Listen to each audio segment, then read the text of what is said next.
Have fun. Good. I wanted to, even though we did it last time, I want to go ahead and do it again. I want to do... Hey. The idea here is that we have 3 jars. We have a jar that has existent dice. We have a jar that has supernatural, transcendent dice. And we have a jar of nothing. There's nothing in this jar. And what we did last time is we just sort of mixed them all up. And then I asked Matt, which jar has the real dice? That one. Okay. And which jar has the supernatural transcendent dice? I don't know. Why not? Because they look the same to me. But can I shake it? Yeah, go for it. This one's not making any noise, so that one must have the supernatural dice. Okay, but this one doesn't make noise either. Oh, okay. Now, let me just say that even if these die had some weird property like water where they were completely, you couldn't see them, let's say that they weren't visible. If you take these out of the jar and you weigh it, the jar weighs something different than when you put the die in it. One of these is going to be heavier, I can tell. Go ahead. And the other thing is, like you said, you shake the jar and you can hear the jar. If you wanted to know if there was, for example, oxygen in a jar like this, you could light a match and see if it burned or not. It doesn't have to just be visible. There's all kinds of ways that these die manifest. I think they weigh about this. This one's a little bit heavier, just a bit. Maybe that's the one with the dice in it. Okay.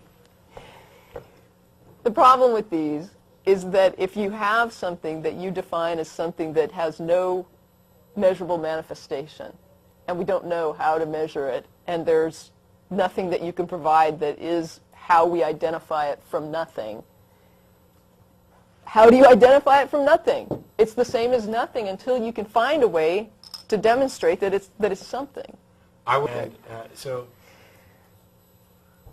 But the demonstration here is just to say that if you're going to tell me that something is existing, and then you're going to say that it can exist even though it has no manifesting qualities that can be measured, what you're really saying then is that we can't differentiate something that is not existent from something that exists but has no existent qualities. And so then what happens is I can't tell the thing that manifests and exists from the things that don't manifest and exist, which means that I can't say nothing. There's nothing that I can say doesn't exist because maybe it exists but it simply doesn't manifest. And at that point, existence now cannot discount anything. All you have to do is say it has no manifesting traits, right, no measurable traits, and suddenly existence means nothing. Yeah. Because things that have you can't tell things that exist from things that don't exist anymore, and now we have, the term is just completely castrated. So it's kind of sad that the only way you can argue for the existence of something that you believe in is to simply try to argue that existence means nothing. Yeah. It's like, no, existence means something.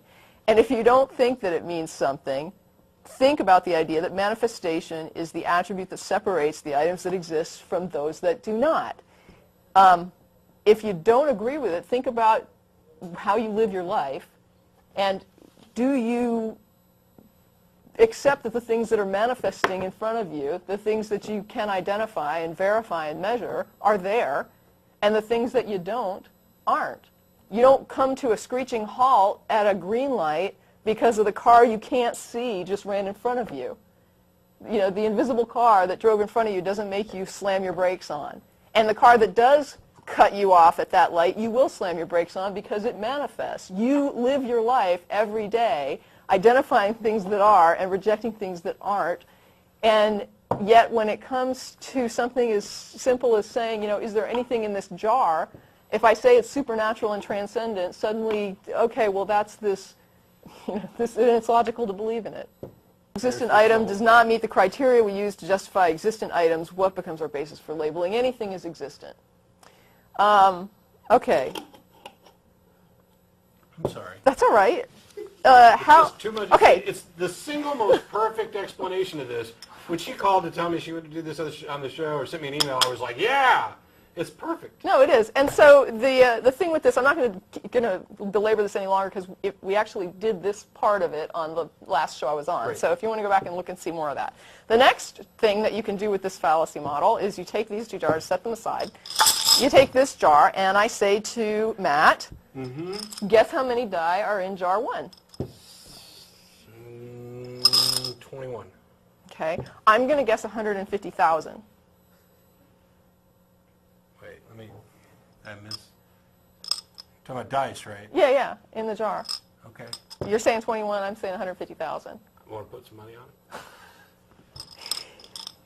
it? What this part of the fallacy model demonstrates is that, Matt, do you know how many die are in this jar? Nope. Okay. In the theory of the model, neither of us know how many die are in this jar. So does it make sense, since neither of us really know how many die are in this jar, that any quantity guessed is just as valid as any other quantity? No. Why not? Because one of them's just batshit crazy. All right, but why? Because of what we do know about dice and that jar, we know that one of the guesses is beyond the possible limits of what could possibly be in there. Right. There's It is clearly 100 million. just because we don't know how many die are in this jar does not mean that every guess is just as valid. Some guesses are completely ridiculous. Yep. Because you do know something about jars, and you know something about dice, and as long as you have some parameters in place, it is ridiculous to guess there's 150,000 die in this jar. I'm gonna possibly get ahead of you. Go ahead. Can you grab one of the empty ones? Sure. No, not the empty, not that one. The one with the actual supernatural transcendent Okay, dice in it. here you go. This has the supernatural transcendent dice in it. Right. Guess how many are in this one? I don't have a clue. Should I take a guess? Do you want me to just wing it? Guess. 1,050,000. And I'm gonna guess 30. Our guesses are now equally valid. Right. Because the information that we would use to make our guess is no longer applicable. Right. Because we don't know anything at all about transcendent Supernatural supernatural dice. dice. There could be 1 million of them in there. And the funny thing is that when the people make these arguments with regard to religion, they take that as a proud, defining moment of, I believe there's 1 million transcendent supernatural dice in here, and I also believe that I don't know anything or completely understand those dice. What? And the guy over here that says that there's only 50, he's not a true believer in the transcendent dice. Yeah, he's got, the tip that's of the error. iceberg. He looked in and saw 50 and stopped looking. Right. I mean, those are the types of arguments you get. So when you get into something like, We're I don't know, counting those at the beginning, I can tell you how many there are. There's the beginning, whatever, universal origins. I'm going to count them anyway. And people will say, it's just as reasonable to say a God did it as to not say a God did it. It's like, well, we do actually know some things about the universe. In fact, I'm part of the universe, and I know some things about myself. So it's not like nobody knows anything about the universe. You live in it, you work in it, you deal with matter and energy every single day. We do know quite a bit about it.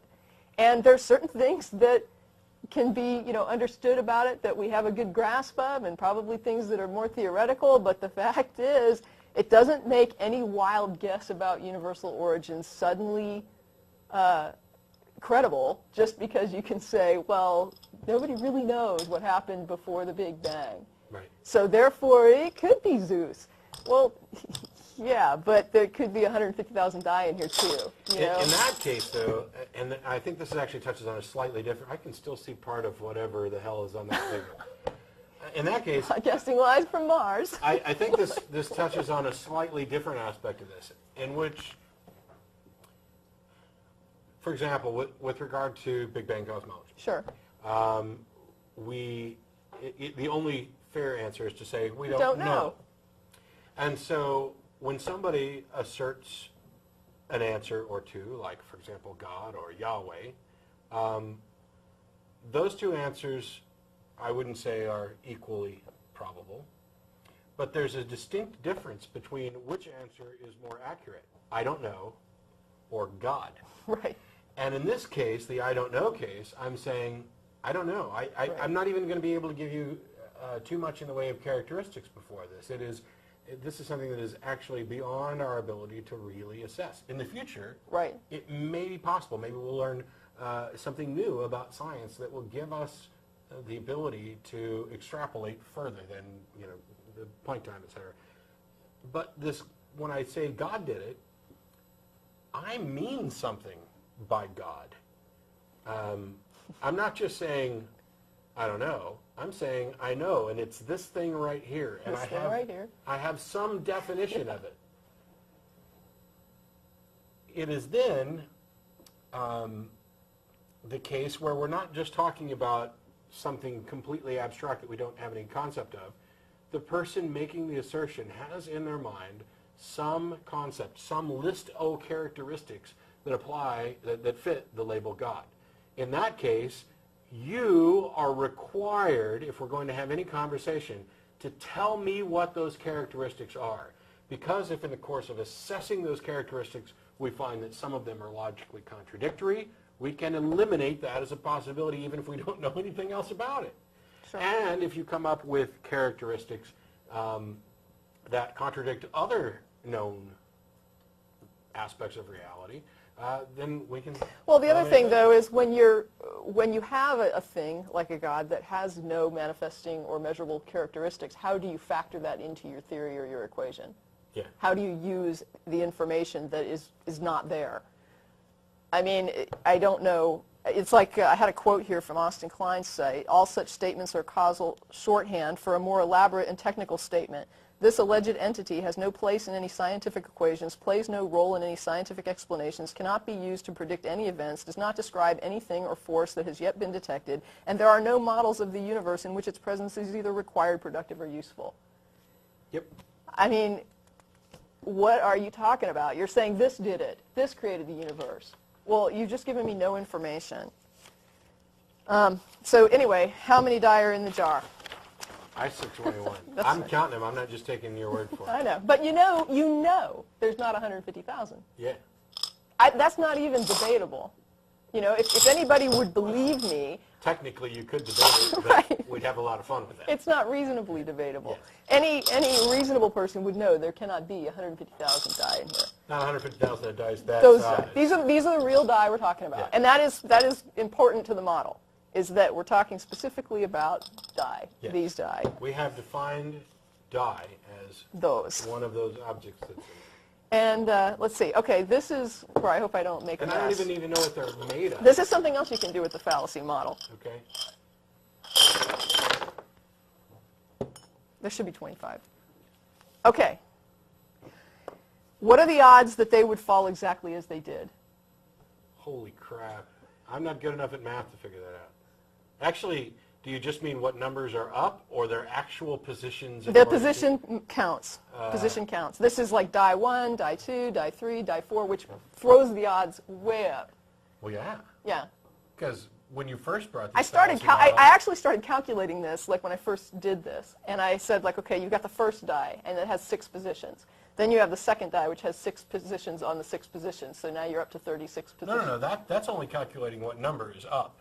I'm talking about in this particular arrangement, yeah, the distance, okay, the spacing, I was talking the position and the orientation. All right. I was looking at it in terms of like if you had 2 die and you get like a 1 and a 2, right. that it's not the same as a 2 and a 1.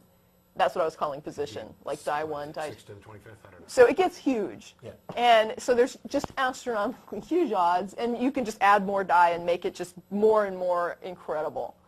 So the question here is, does the reality that there are very low odds that they would have fallen exactly as they did indicate that the outcome was impacted in some way by an intelligent designer? No.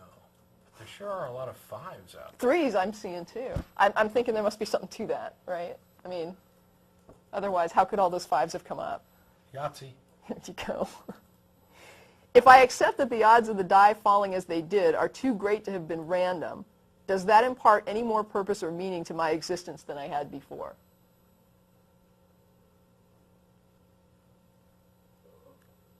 No. If it does so only in my mind, which it would, because there's no real reason it would, Wasn't the capacity to overlay meaning onto an external reality always within my head, whether or not the die land without aid from a supernatural intelligence? So in other words, if I interpret this to be the product of a supernatural intelligence that created it all, still whatever it means to me is whatever it means to me. And my life still has whatever meaning I impart. And if I find out later that it really was just random roll of dice, that there was no intelligence behind the outcome, does that mean I can't have meaning now? If I learned that it wasn't an intelligently designed roll, that means I created the meaning previously in my own head. And yet the meaning didn't change.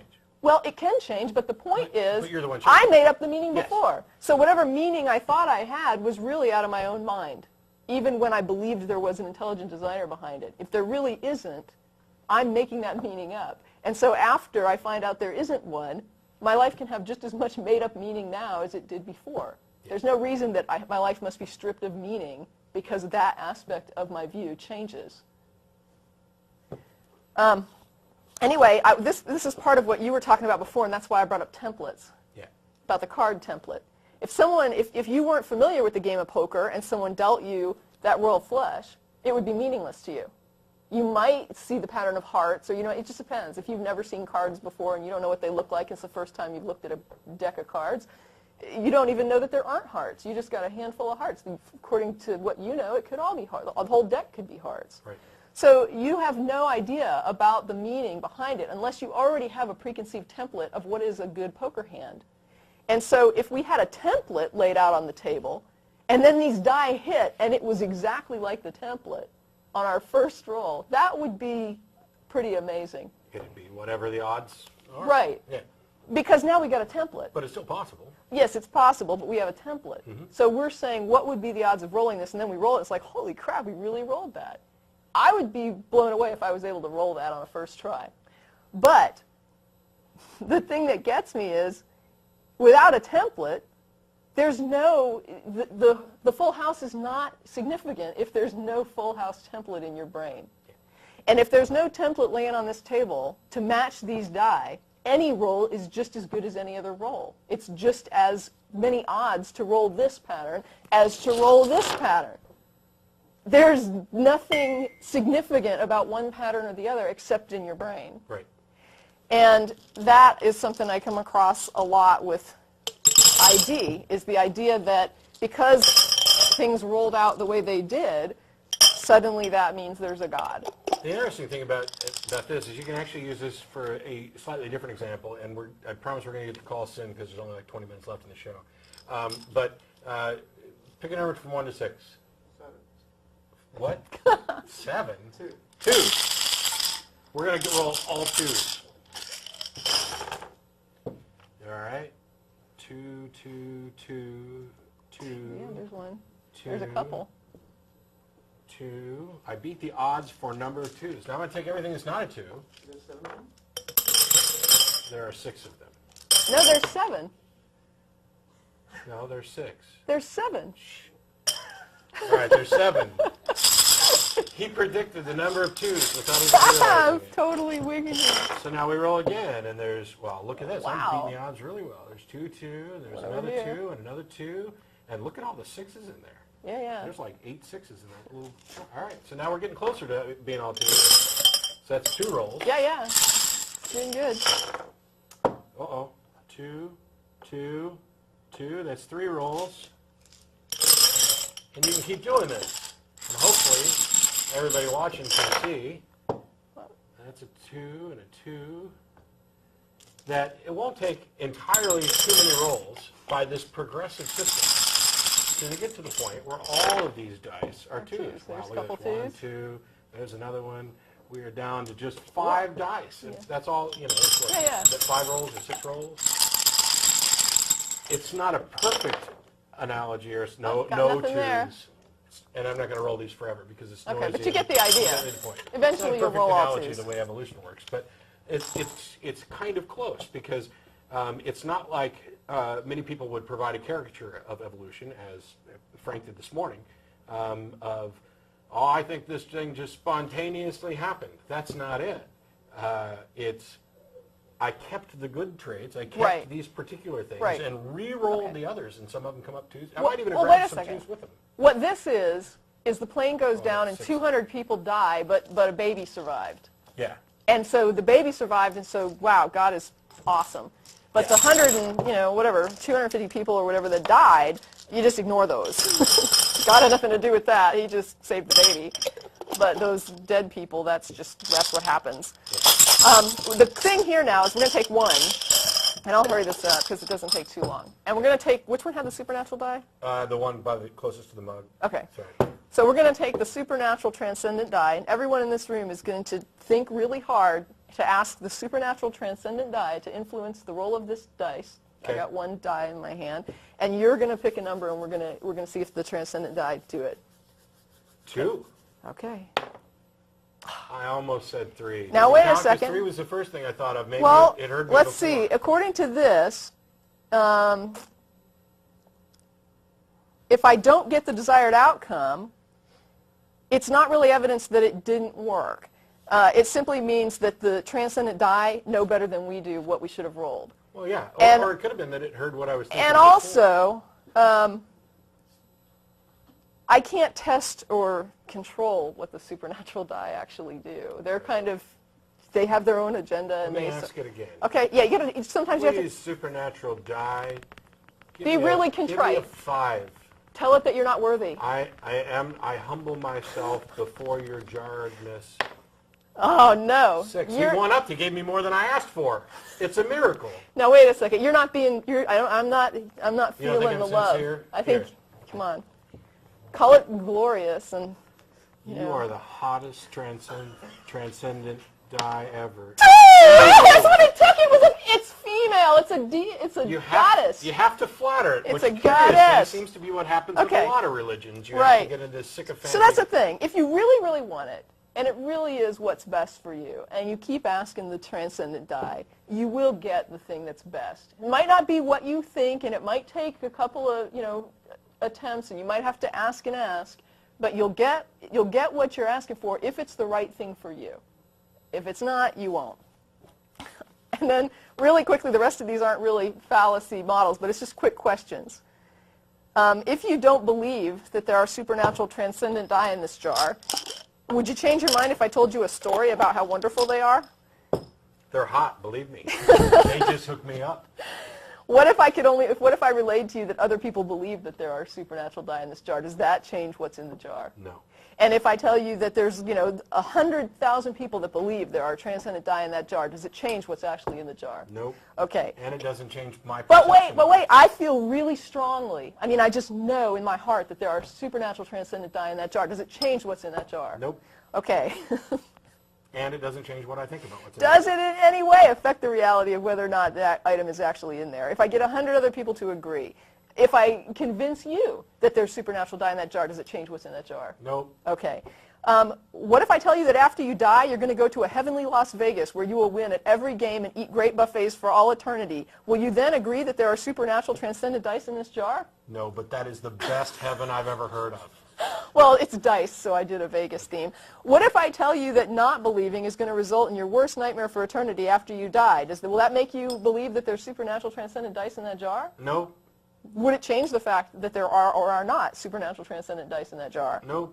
What if I point out that you don't know everything? Does that make you believe there's supernatural transcendent dice in that jar? No. What if I accuse you of being closed-minded? Does that make you believe there's supernatural transcendent dice in that jar? No. What if I tell you that only bad people don't believe in the supernatural dice? Are you convinced now? I'm bad to the bone, and no. If I could do something that you couldn't explain, and I say it's because the supernatural transcendent die gave me the power to do it, are you going to believe that there's something in that jar? Nope. And if I could do something that was really wild and hard to explain or even impossible to explain, and I believed it was because supernatural transcendent die in that jar gave me the power, does that change the fact of what is or is not in that jar? Absolutely not. Okay. And I think that's all of it. Sweet. And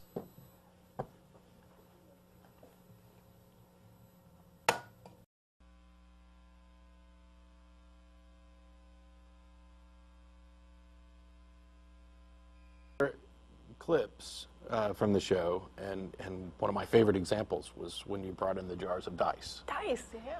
And you're going to kind of do something remotely related today. Yeah, we have another demo with dice. Fun with dice. Okay, so standard size, like 6-sided regular die, like you buy at the store in the gaming section. 1 through 6 on it, no tricks. It's not weighted. It's just normal. I'll take your word for it for from now. the grocery store. Yeah. Observe. I'll take it on faith. All right, so based on what you know, I mean, you're familiar with dice, right? You probably use them in Magic, and you do some gaming things with. And so, based on what you know about this die, is it possible to roll a 3? Yes. How do you know that? Well, because we know that there are 6 numbers on the side and that any of them could possibly come up. And I've rolled a 3 before with similar objects and seen them rolled. Okay. And if we had, well, is it possible to roll a 5? It would seem so, yes. Probably for the same reasons. Yep. And we could probably roll a 7, too. No. We couldn't? Not on one die. I don't understand. Well, there's only the numbers 1 through 6, so you couldn't possibly get a 7. Oh, you know what I forgot to tell you? Oh. We have infinite rolls. Oh, okay. So then you would roll and then roll again and add it together. No, no, no. I mean, each time I roll, that would be 1 roll, and that would only count once. But there's infinite rolls, so now can I roll a 7? No. Why? Because each individual roll has the same possibilities as the first. But not a 7. Not a 7. Okay, well, all right, let me try this another way. I've got this bag, Okay. and you don't know what's in this bag. That's correct. You don't, because I did it when you weren't looking. And I'm going to take this die, oops, and I'm going to put it in the bag. Okay. Now, is it possible to roll an 18 with whatever's in this bag? I don't know. Well, if you don't know, then it must be possible. No, that not necessarily. Well, oh, I forgot to tell you. Whatever's in the bag, we get to roll it infinite times. Which doesn't change anything, because it could still just be the 1 die in there, which means the only possible outcomes are 1 through 6. But this bag is big enough to hold 3 dice, which would roll an 18. So is it possible to roll an 18 with what's in this bag? Well, I don't know what's in the bag, so I can't say that it's possible to roll an 18 with what's in the bag. What I could say is that if there were 3 dice in the bag, then it would be possible to roll an 18. Okay, so not knowing doesn't mean that it's possible. Correct. You'd have to know something that informed you to be able to justify the possibility, sort of like what you were describing with the sides to the die. I also can't say it's impossible. Okay, well, if it's not impossible, then it's possible. No, well, as a matter as what it actually is, yes, but what we believe about it, whether or not we are justified in claiming that it's possible, no.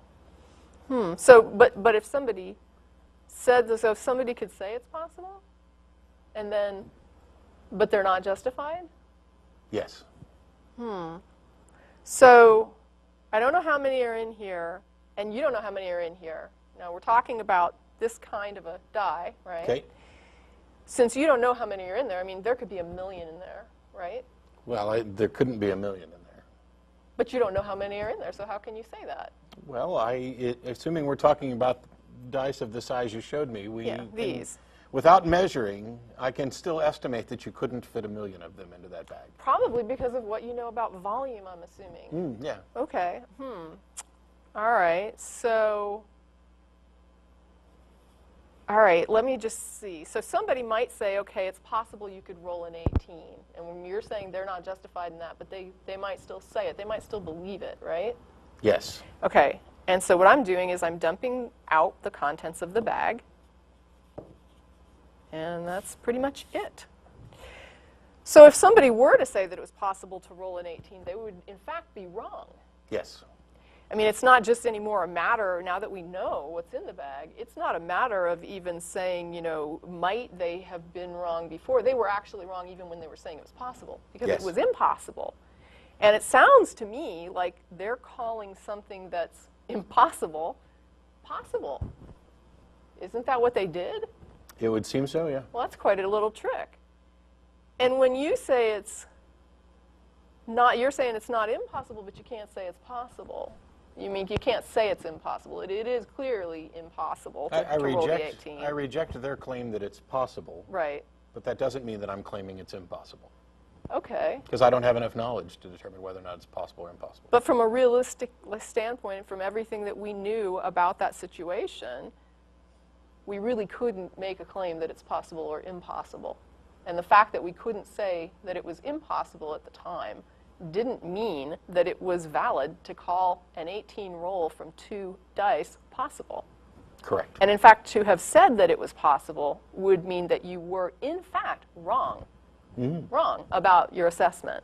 And it also means that you use the word possible to describe things that are impossible, because that's what we just did. We said that if somebody were to call it possible based on the fact that they don't know, and based on the fact that there could be 3 die in there, what they just did was label the possible, or label the impossible as possible. Which is why there's a fallacy that is the argument from ignorance fallacy, which isn't about being stupid. Okay. It's about you don't know, Right. and because you can't, because somebody can't demonstrate that your claim is false, you go ahead and claim that it's true.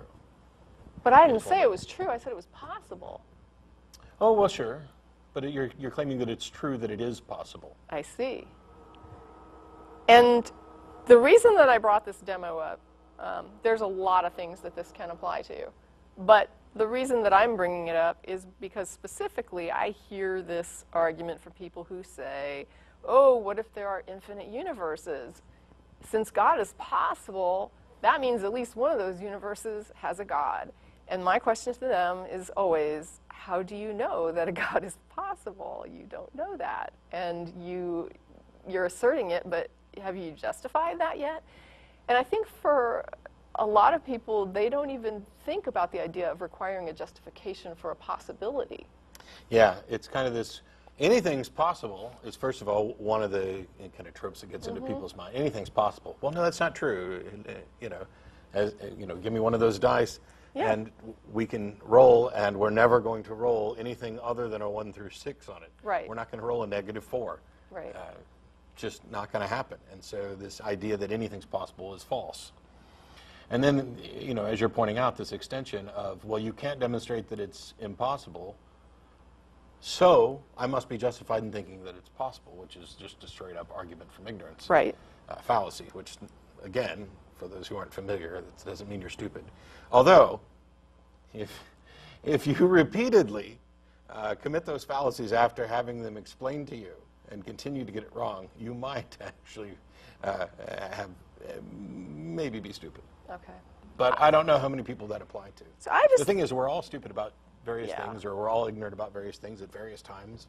And it's one of the reasons why we do these shows and have these conversations, is to kind of open people's minds to some of yeah, those and I mean, possible discussions. may be less committal than believe or than Yeah. know, but it is still a commitment to a position, and it still requires justification. And if someone's going to call something possible, they have to do better than show that you can't demonstrate it's impossible. Yeah. That's no different than saying it exists because you can't demonstrate it doesn't exist.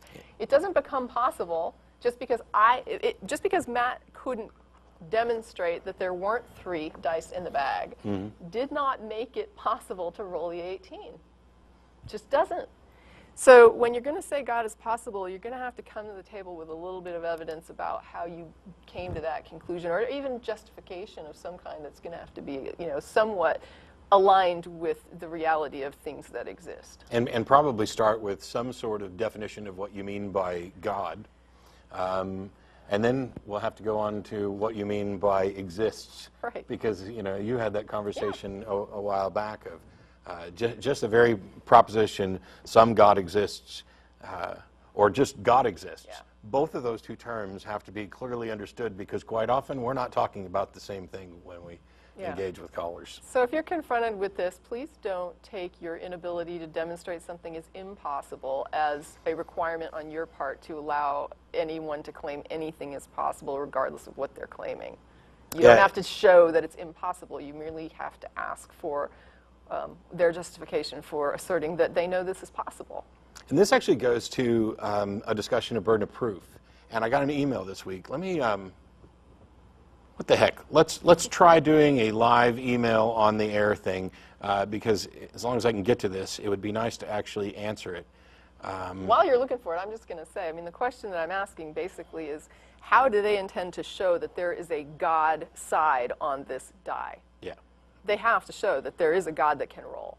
And if they can't, then they're just saying that rolling a 7 is possible, or that it's just as good as saying that you could roll a 6. And it's just like, no, I don't see that 7, so I don't know that you could roll a 7 there. So if you're going to claim that God is possible, he's got to be on one of those sides, and you're going to have to show me how you know that. So the email that came in was, hello, Mr. Dillahunty. I learned in a philosophy course that the burden of proof is on the one who contradicts your presumption. Now, I didn't immediately attack that first sentence, although I will here. That's simply not true. That applies to conversational arguments about, I want to change your position. My question is more to whether or not your presumption is rationally justified. And he goes on to say, if I believe in a God and you want to convince me God does not exist, you have the burden of proof. I agree. If I want to convince you that God exists and you do not believe that he does, then the burden of proof is on me. I agree. If we try to convince each other of opposite positions on the existence of God, then we both have a burden of proof. And he continues on, but I won't read through all of it because my response was, you misunderstand my position. Atheism is not the positive claim that there are no gods. It's the rejection of the claim that some God exists. If I was trying to convince people that there were no gods, you would be correct. I would have a burden of proof. But I'm not trying to convince people that there are no gods. I'm pointing out that the various God claims have failed to meet their burden of proof, and therefore belief is not yet rationally justified. And he wrote back and he said, so if I understand correctly, an atheist does not believe in God, makes no positive claim that there is a God, but he also does not believe there is no God. That sounds like agnosticism to me. So for clarity, atheism is divided into a couple different categories: soft and hard atheism, weak and strong atheism. The strong, hard atheism position is one that I've often labeled anti-theism. I have a video on YouTube explaining why I do that. The nuts and bolts of it, the minimal qualification to be an atheist is to not believe that a God exists, to reject the theistic proposition. All atheists do not believe a God exists. There are, though, atheists who go a step further and actually believe that there are no gods, and that is the strong atheist or anti-theistic position. But it is not, that is not the position that is the minimal one for atheism. Now, the reason it sounds like agnosticism to you is because a lot of people have posited this view of agnosticism as some sort of middle ground between theism and atheism. There is no middle ground between theism and atheism. There is no middle ground between belief, I believe, and I do not believe. There's just not. You either believe or you don't. Now, the reason you think this is because of the kind of, I guess, marketing that's been done with the agnostic label. And Gnosticism and agnosticism address a question of knowledge, whereas theism and atheism address a question of belief. And if you dig around, you'll find out that knowledge is a subset of belief. And so if we're talking about the proposition that a God exists, you either believe, in which case you're a theist, or you do not believe, in which case you're an atheist. And if you believe that the claim is actually false, you would be a strong atheist or anti-theist. And in nowhere in this conversation do we mention the terms Gnostic or agnostic, and that's because we're talking about what you believe about a claim, not what you know or claim to know about a claim. And so that's the quick and dirty answer to Pavel's question. And I don't know if you had more, or if we just wanted to jump into callers. No, I think that's it. That's all I had. We've got 1 in 21. Or shoot, 18. No. It's 6:36. It's not.